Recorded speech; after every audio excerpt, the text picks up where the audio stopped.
Assalamualaikum warahmatullahi wabarakatuh. Selamat pagi Bu Nova Mardiana dan selamat pagi teman-teman semuanya. Kami dari kelompok 2 mata kuliah manajemen perubahan.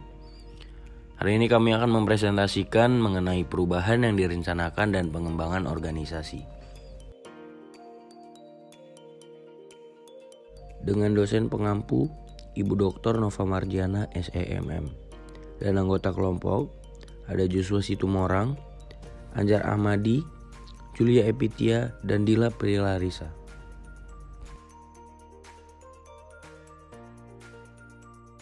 Sebelum membahas lebih lanjut mengenai chapter ini, adapun tujuan pembelajarannya yaitu yang pertama memahami kontribusi Kurt Lewin untuk mengelola perubahan. Yang kedua, mengetahui elemen inti dari pendekatan Lewin's Plan to Change.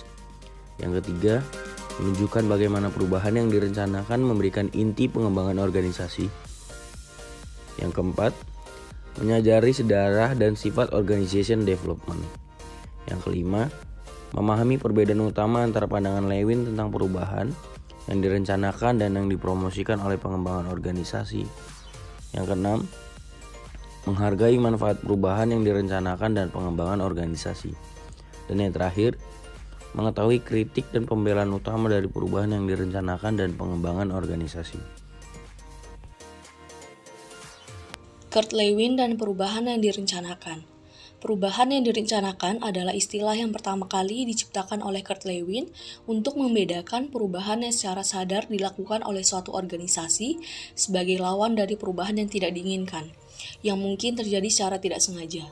Dalam hal ini, direncanakan berarti organisasi secara proaktif mengidentifikasi area di mana ia percaya perubahan diperlukan dan melakukan proses untuk mengevaluasi dan jika perlu membawa perubahan.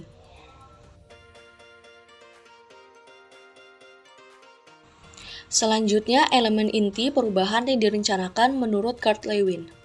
Yang pertama ada teori lapangan. Teori ini berpendapat bahwa perilaku berasal dari totalitas kekuatan yang hidup berdampingan dan saling bergantung dan membentuk ruang atau bidang kehidupan di mana perilaku itu terjadi. Dengan kata lain, aktivitas seseorang dipengaruhi oleh kekuatan di lingkungan sekitarnya. Lewin berpendapat bahwa jika seseorang dapat mengidentifikasi, merencanakan, dan menetapkan potensi kekuatan-kekuatan ini, maka mungkin kita dapat memahami alasan perilaku individu atau organisasi, dan juga memahami kekuatan apa yang perlu dikurangi atau diperkuat untuk membawa perubahan.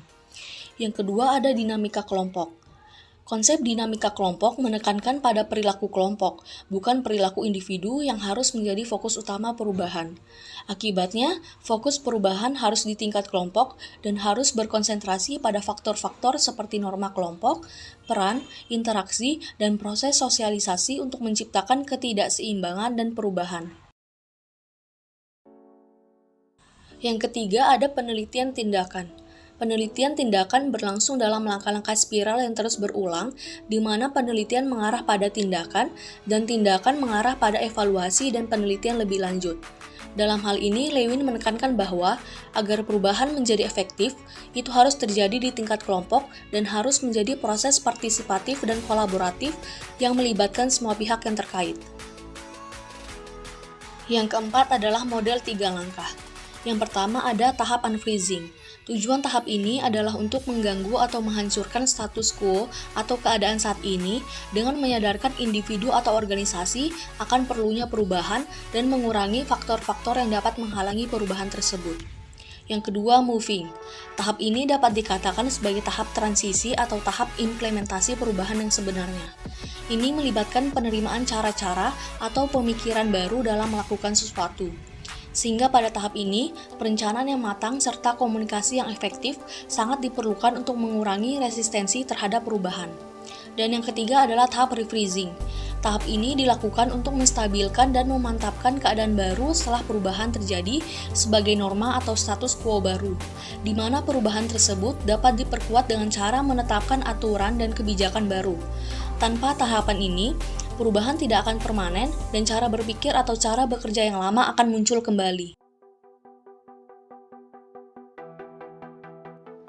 Selanjutnya ada siklus mengatasi, yang menunjukkan bagaimana orang bereaksi dan menyelesaikan diri ketika menghadapi perubahan. Di dalam siklus mengatasi ada 5 tahap. Tahap pertama yaitu penolakan. Reaksi pertama oleh banyak orang atau kelompok adalah menolak adanya kebutuhan akan perubahan. Tahap kedua yaitu pertahanan. Begitu orang menyadari bahwa perubahan sedang terjadi dan mereka tidak dapat menghentikannya, mereka mungkin merasa ditolak dan tertekan. Tahap ketiga yaitu pembuangan. Mereka memulai proses membuang perilaku masa lalu, mengakui bahwa apa yang cocok di masa lalu sudah tidak sesuai lagi dengan situasi saat ini. Tahap keempat yaitu adaptasi, di mana cara baru juga harus disesuaikan agar sesuai dengan orang dan keadaan yang ada. Tahap terakhir yaitu internalisasi, yaitu orang-orang mencapai titik di mana secara psikologis mereka melihat perubahan bukan sebagai baru, tetapi sebagai normal, cara yang seharusnya. Selanjutnya ada fase perubahan yang direncanakan. Menurut Cummings dan Hussey 1989, konsep perubahan terencana menyeratkan bahwa sebuah organisasi ada dalam keadaan yang berbeda pada waktu yang berbeda dan bahwa gerakan terencana dapat terjadi dari satu keadaan ke keadaan lain. Oleh karena itu, untuk memahami perubahan yang direncanakan, tidak cukup hanya memahami proses yang membawa perubahan. Juga harus ada apresiasi terhadap keadaan yang harus dilalui organisasi untuk berpindah dari keadaan sekarang yang tidak memuaskan ke keadaan masa depan yang lebih diinginkan.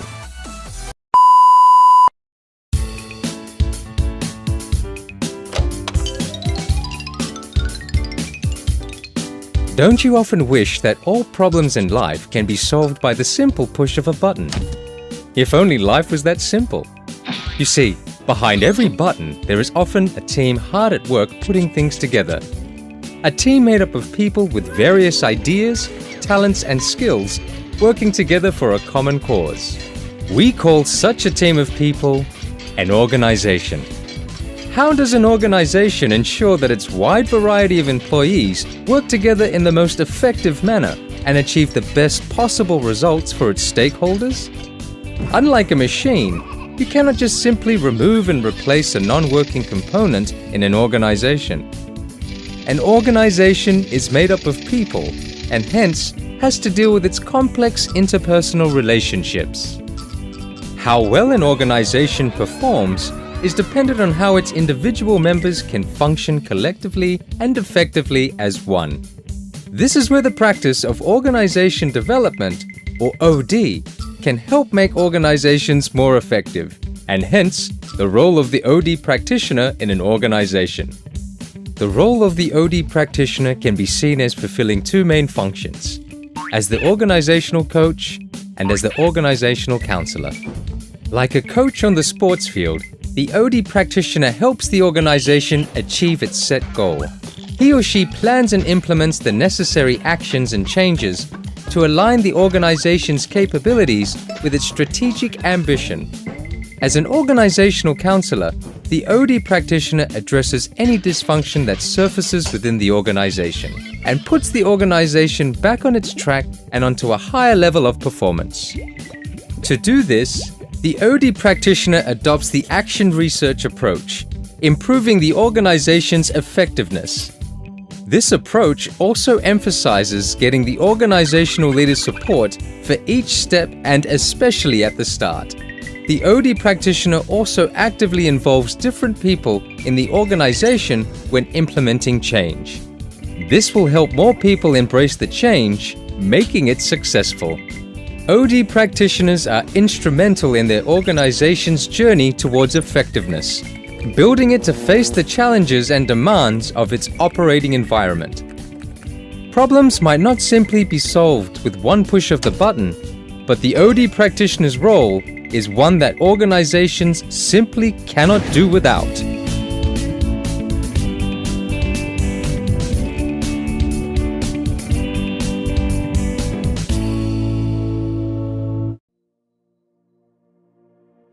Asal-usul pengembangan organisasi. Istilah pengembangan organisasi dan gerakan itu sendiri mulai muncul pada tahun 1950-an di Amerika Serikat. Telah berkembang menjadi kerangka teori dan praktik yang terintegrasi yang mampu memecahkan atau membantu memecahkan sebagian besar masalah penting yang dihadapi sisi manusia dari organisasi. Pengembangan organisasi adalah tentang orang dan organisasi, dan orang-orang dalam organisasi, bagaimana mereka berfungsi. Ada juga tentang perubahan yang direncanakan, yaitu membuat individu tim dan organisasi berfungsi lebih baik. Dalam sebuah survei terhadap praktisi OD, Hurley dan kawan-kawan tahun 1992 menemukan bahwa nilai-nilai ini secara jelas tercermin dalam 5 pendekatan utama yang mereka gunakan dalam pekerjaan mereka. Yang pertama, membedakan karyawan untuk bertindak. Yang kedua, menciptakan keterbukaan dalam komunikasi. Dan yang ketiga, memfasilitasi kepemilikan proses perubahan dan hasilnya. Yang keempat, mendorong budaya gotong royong. Dan yang kelima, promosi pembelajaran berkelanjutan.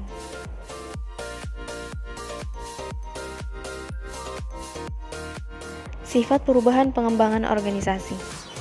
Fokus asli OD atau Organization Development, seperti yang dijelaskan sebelumnya, adalah pada kelompok kerja dalam pengaturan organisasi daripada organisasi secara keseluruhan, dan itu terutama berkaitan dengan proses dan sistem manusia di dalam organisasi. Namun, bahkan di tahun 1960-an, ada orang-orang yang melihat perlunya pendekatan perubahan yang lebih luas di seluruh organisasi. Grenier misalnya, mengamati jika hanya beberapa tahun yang lalu target perubahan organisasi terbatas pada kelompok kecil atau satu departemen, terutama di tingkat yang lebih rendah. Fokusnya sekarang konvergen pada organisasi secara keseluruhan, menjangkau banyak divisi dan level sekaligus, dan bahkan para manajer puncak itu sendiri. Perubahan yang direncanakan dan OD. Ringkasan dan kritik. Dilema pertama adalah bahwa sementara praktisi OD diperlengkapi dengan baik untuk membawa perubahan dalam perilaku kelompok, mereka jauh lebih tidak siap untuk mencapai hal yang sama dalam hal transformasi organisasi. Dilema kedua menyangkut nilai-nilai yang mendukung OD. Karena OD telah bergerak lebih untuk mengatasi masalah transformasi organisasi skala besar, meskipun penekanan pada efektivitas organisasi tetap ada, perbedaan telah muncul sehubungan dengan sifat partisipatif dan demokratis dari pendekatannya. Kritik utama yang dilontarkan terhadap pendekatan Plan to Change menurut Bernes dan Salauro adalah sebagai berikut. Sebagian besar teknologi OD yang ada dikembangkan secara khusus untuk dan sebagai tanggapan terhadap organisasi top-down, autokratis, kaku, berbasis aturan yang beroperasi di lingkungan yang agak dapat diprediksi dan dikendalikan. Selanjutnya, pendekatan Plan untuk penekanannya pada perubahan bertahap dan terisolasi dan kesulitannya dengan menggabungkan radikal perubahan transformasional.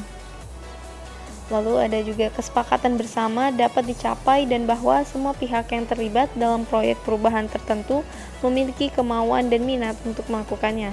Dan yang terakhir, pendekatan Plan mengasumsikan bahwa satu jenis pendekatan terhadap perubahan cocok untuk semua organisasi, semua situasi, dan sepanjang waktu. Kesimpulan pada chapter ini, dalam hal perubahan organisasi, perubahan yang direncanakan berfokus pada penyelesaian konflik kelompok dan meningkatkan kinerja kelompok dengan menyatukan manajer, karyawan, dan agen perubahan. Melalui proses pembelajaran, mereka yang terlibat memperoleh wawasan baru dan dengan demikian mampu mengidentifikasi dan membuat pilihan atas cara-cara yang lebih efektif untuk bekerja sama. Namun, di bawah naungan pengembangan organisasi, pengaruh nilai-nilai ini telah berkurang. Fokus perubahan yang direncanakan telah berpindah dari resolusi konflik ke peningkatan kinerja. Karena OD telah berkembang menjadi industri konsultasi yang ditujukan hampir secara eksklusif untuk menyelesaikan masalah dalam organisasi klien. Sekian presentasi dari kelompok kami, kurang lebihnya kami mohon maaf, dan bila kalian ada pertanyaan, bisa tulis kolom komentar di bawah. Terima kasih atas perhatiannya. Wassalamualaikum warahmatullahi wabarakatuh.